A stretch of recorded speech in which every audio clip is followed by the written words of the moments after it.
अस्सलाम वालेकुम, hi BR team, welcome back another module number 14 and I hope आप समझ रहे होंगे जितने भी मॉड्यूल्स पीछे जितने भी 13 मॉड्यूल्स हमने डिजाइन किए। आई होप आपको समझ आ रहा होगा कि किस तरीके से चीजें वर्क करती हैं। सर मॉड्यूल देखते ना जाएं, उन चीजों को अप्लाई करें, उन चीजों को जाके देखें जो चीज हम हर मॉड्यूल में डिस्कस करते हैं, खुद जाके वो चीजें देखें। प्रैक्टिस ना करें तो एक बार लाजमी जाके देखें ताकि आपको एक्चुअली जो चीज है वो देखने के बाद समझ आए कि चीज किस तरीके से सर ने बताई है और वो क्या चीज है एक्चुअली। ठीक है, नाउ इस मॉड्यूल में हम समझने वाले हैं डोंट गो ऑल इन। इसका मतलब क्या है, आपने एक ही बकेट में सारे अंडे नहीं रखने। आपने ये कहावत बहुत बार सुनी होगी, अगर आप एक ही बकेट में अपने सारे अंडे रखेंगे ना, और जैसे ही बकेट गिरेगी आपके सारे अंडे जीरो। ठीक है, फॉर एग्जाम्पल आपके पास $100 है, ठीक है, और आपने एक ही कॉइन में एक ही प्रोजेक्ट में इन्वेस्टमेंट कर दिए हो, जैसे ही वो जीरो हुआ ना आपके सारे $100 जीरो हो गए। यहाँ पे एक और एग्जाम्पल है, आपके पास $100 है, ठीक है, $30 आपने एक बकेट में रख दिए, $30 एक और बकेट में रख दिए, $30 एक बकेट में, $30 आपने एक बकेट में कर लिए, तो आपने 3 से 4 हिस्से कर लिए। ठीक है, अब इसमें से एक बकेट गिर भी गया, फिर भी आपको कोई मसला नहीं है, आपके बाकी बाकी है, बाकी सेव है आपके, और आपको टोटल ओवरऑल लॉस नहीं हुआ। ठीक है, तो ये चीज आपने अपनी इन्वेस्टिंग, अपनी ट्रेडिंग के अंदर अप्लाई करनी है। अपने सारे पैसे एक ट्रेड के अंदर, सारे पैसे एक प्रोजेक्ट के अंदर, लॉन्ग टर्म हो या शॉर्ट टर्म हो, आपका पोर्टफोलियो है वो आप अपनी मर्जी से चूज कर सकते हैं, शॉर्ट टर्म है, लॉन्ग टर्म है। लेकिन जो मेन चीज है, आपने अपने सारे पैसे एक प्रोजेक्ट में इन्वेस्टमेंट नहीं करनी। ये सबसे ज्यादा बकवास आइडिया है। अगर आप ये सोच रहे हैं कि ये चीज मैं वैसे ही बोल रहा हूँ, तो ऐसा बिल्कुल भी नहीं है। हम काफी टाइम से मार्केट में काम कर रहे हैं। अब ये अगर आप लूना का देखेंगे, LUNA प्रोजेक्ट अगर आप देखेंगे जाके बाइनांस पे, तो आपको उस प्रोजेक्ट की हिस्ट्री दिखेगी कि वो 70 से $80 से जीरो हो गया। मतलब फॉर एग्जाम्पल अगर आपने उसमें $1 करोड़ से अपनी जमा पूंजी जितनी भी आपको उसमें नजर आ रही थी, बहुत अच्छा प्रोजेक्ट, आपने सारे पैसे निकाल के उसमें डाल दिए और वो जीरो हो गया, आपका तो कुछ भी नहीं बचा। जैसे इस पैकेट का मैंने आपको एग्जांपल दिया था, सेम चीज आपके साथ हो सकती है। तो इसका सोल्यूशन क्या है?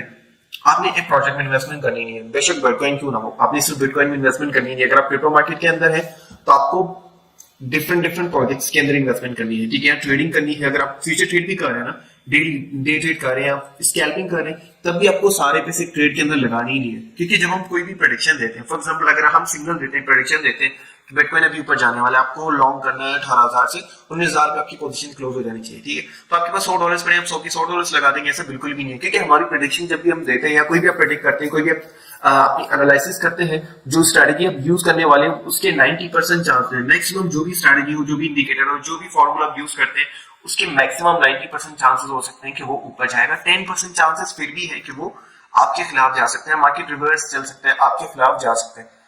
लेकिन अगर आपने सारे अंडे उसी एक ही में डाल दिए, आपके सारे डॉलर्स एक ही ट्रेड में डाल दिए, देन ऑब्वियसली आपका वो जो डॉलर्स का जो पोर्टफोलियो है वो जीरो हो जाएगा।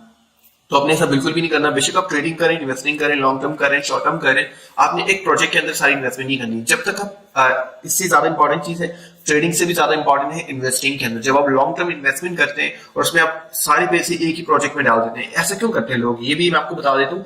ऐसा तब होता है जब आप फॉर एग्जाम्पल आपने अभी डॉट में इन्वेस्टमेंट की और डॉट ने आपको 20%, 30% एक ही महीने में, या 100%, 500%, 1000% आपको प्रॉफिट दे दिया। फॉर एग्जाम्पल पिछले पंप में आपको AXX ने, जिससे मुझे बहुत ज्यादा प्रॉफिट हुआ था AXX से, तो क्या इस पंप में मेरा AXX फेवरेट बन जाएगा? ऐसा बिल्कुल भी नहीं। जैसे माना ने मुझे पिछले टाइम में बहुत ज्यादा प्रॉफिट दिया था, क्या मैं सारे पैसे माना में डाल दूंगा या इथेरियम में डाल दूंगा क्योंकि उसने मुझे ज्यादा प्रॉफिट दिया? ऐसा बिल्कुल भी नहीं करना। आपने जो भी आपको प्रॉफिट ज्यादा देता है, नेक्स्ट टाइम आपने उस पर इनफैक्ट इन्वेस्टमेंट कम करनी है। अगर प्रोजेक्ट है तो ज्यादा कर दे, लेकिन देखिए वो इन्वेस्टमेंट कम या ज्यादा वो आप अपनी फंडामेंटल जब आप चेक करेंगे तो अपनी मर्जी से चेक कर सकते हैं कि किस प्रोजेक्ट में आपको इन्वेस्टमेंट ज्यादा करनी चाहिए, किसमें कम करनी चाहिए। लेकिन सारे पैसे आपने एक भी निकाल दिए। आपको पता है बहुत से लोगों ने सुसाइड किया था जब लूना वाला केस बना था। और स्टॉक मार्केट में भी सेम चीज है। मैं सिर्फ क्रिप्टो की बात नहीं कर रहा, स्टॉक मार्केट में भी बहुत सारे ऐसे प्रोजेक्ट्स हैं, जो बहुत सारी ऐसी कंपनीज हैं जो कि बैंकक्रप्ट हो चुकी है और उनका जो नाम है वो एकदम जीरो हो चुका है। तो आपकी जितनी इन्वेस्टमेंट है वो जीरो हो सकती है। कोई भी फॉर एग्जाम्पल अगर हम एप्पल की भी बात कर लेते हैं या टेस्ला की बात करते हैं, तो उसमें कुछ भी होता है, आपकी इन्वेस्टमेंट जीरो हो जाती है। अगर आप इसमें सारे पैसे डाल देते हैं, तो कभी भी आपने एक प्रोजेक्ट के अंदर सारे पैसे नहीं डालने। बेशक ट्रेडिंग हो, इन्वेस्टिंग हो, लॉन्ग टर्म हो, शॉर्ट टर्म, आपने किसी में भी अपने सारे पैसे नहीं डाले। इससे आपका रिस्क मैनेज होता है, इससे आप कभी भी लॉस नहीं जाते। और इसका एक और एग्जांपल देता हूं, जब हम आईपीओ में इन्वेस्टमेंट करते हैं तो आपको आईपीओ स्टार्टअप्स में इन्वेस्टमेंट करनी चाहिए। स्टॉक मार्केट में आप हैं और अगर आप क्रिप्टो मार्केट के अंदर है तो इसमें आईसीओ नाम का कुछ होता है। वो मैं आपको अगली वीडियोस या अगली मॉड्यूल्स में समझाऊंगा कि आप आईसीओ से किस तरीके से बेनिफिट ले सकते हैं। आईपीओ एंड आईसीओ दोनों में से आप ज्यादा प्रॉफिट गेन कर सकते हैं। उसमें रिस्क भी उतना ही बड़ा होता है क्योंकि न्यू प्रोजेक्ट होता है। चांसेस होते हैं चले, चांसेस होते हैं ना चले, लेकिन उसमें प्रॉफिट बहुत ज्यादा होता है। अगर आप 10 प्रोजेक्ट्स में इन्वेस्टमेंट करते हैं, $100 से 10 आपने डॉलर सब में इन्वेस्टमेंट कर दी, बेशक 5 आपकी जीरो हो जाएंगे, लेकिन जो 5 है वो आपके लाख 2 लाख डॉलर की बन सकते हैं आराम से। तो आईपीओ एंड आईसीओ दोनों अच्छी चीज है, आप उसमें इन्वेस्टमेंट कर सकते हैं, लेकिन उसमें यही आपने स्ट्रैटेजी यूज करनी है। अगर आप 10 प्रोजेक्ट्स पकड़ते हैं उसमें $10 डाल देते हैं तो ऑब्वियसली आप ओवरऑल प्रॉफिट में जाएंगे। 100 के $100 आप एक ही में डाल देंगे तो उसके बहुत ज्यादा रिस्क के चांसेस बहुत ज्यादा बढ़ जाएंगे। थैंक यू सो मच, मिलते हैं नेक्स्ट मॉड्यूल में।